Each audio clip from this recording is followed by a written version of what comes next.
both Vancity and Citizen Bank.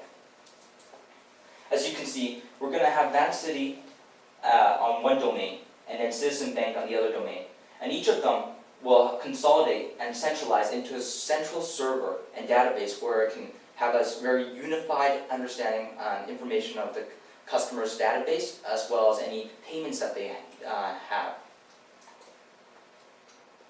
And then with our third approach, we're going to bring the value proposition to our customers through the ease of compatibility as well as promote types of functions. With this online system, it's going to focus on mainly e-banking, portfolio updates, mutual infos, and whatnot. And these ultimately provide the end value proposition to the users, which are, your company has a very strong understanding of the service that they provide, and it's complementing. The message we'll provide to the customer is that this is in complement to our existing branch service rather than just cannibalizing our existing sales. This is an additional service that your customers can take advantage of. And finally, E, enhance the triple line system. So first of all, we have customer intimacy, increasing efficiency, and wide service offering. Customer intimacy, we already have a very strong brand image in terms of logo and name throughout British Columbia. So this is definitely something we can take advantage of. And using this, we're going to direct more focus towards the community involvement, where we have donation packages to success bonus to the women and school and students, etc.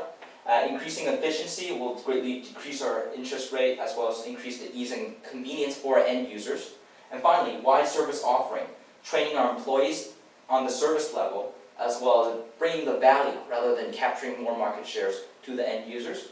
And finally, continue expanding our product line. What this means is that we're going to increase the triple bottom line ultimately end while focusing on customer and operational efficiency. So I'll now pass on to Ravneet, who will talk about the implementation timeline. Thank you, Derek. Now that Derek has given you the macro perspective on what you should do, I'm going to walk you through the step-by-step process and what you need to do next.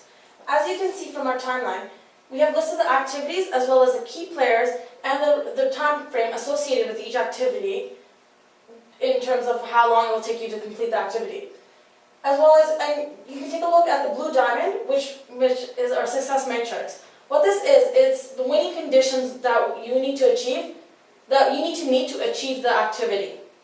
So the first activity that we have is you need to assign a team to brainstorm ideas. And what we mean by this is that this team will brainstorm the ideas relevant to what customers actually need. And they will do this through surveying customers at local branches. The second activity is hiring a vendor to actually upgrade the Citizen Bank system. And this will be an ongoing process from 2004 to 2005. The next step is actually hiring an employee trainer so that your employees are able to train customers to utilize this system. And the fourth step is a parallel phasing of Citizen Bank. And what we mean by this is that your Citizen Bank and Vancity use the same server while having the two domains and eventually do transition into the Vancity Citizen Bank online system, as Derek has mentioned. And the last thing is building a customer service line within the last 2 quarters of 2005 just to support customers. So the specific activities, as we mentioned, was the surveying the members to ensure the needs are met, as well as working closely with the vendor to ensure that they understand the idea that you have behind the online system. So the winning conditions relevant to this is that you have successfully completed the beta testing of this online system.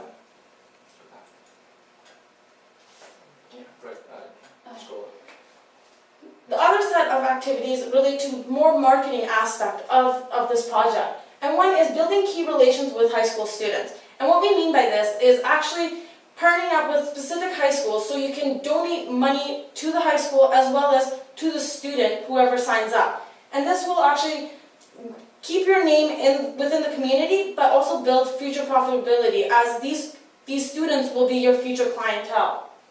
The second aspect is mailing out communications of the online launch. And as Derek has mentioned, there will be a more personal as well as more broad communications. And this will actually be done early on in 2005 to ensure that customers know that this change is coming. And we will also build the demo in the last 2 quarters of 2005 for customers to actually try it out. And finally, we'll invite members to the launch party in the final quarter nearing the launch of the system. And through this, we want to communicate the convenience of the service to the customers to build long-term competitive advantage. The winning conditions related to these activities is that we actually get 10% registration by students within the local branches near the high schools, as well as 50% adoption of the online system. Now this project still has some obstacles that I need to consider and how we're going to mitigate these potential obstacles. The first risk is actually losing your core values. Your company has been really focused on giving a one-on-one type of service, and now that you're moving on to online, you do not want to lose that aspect.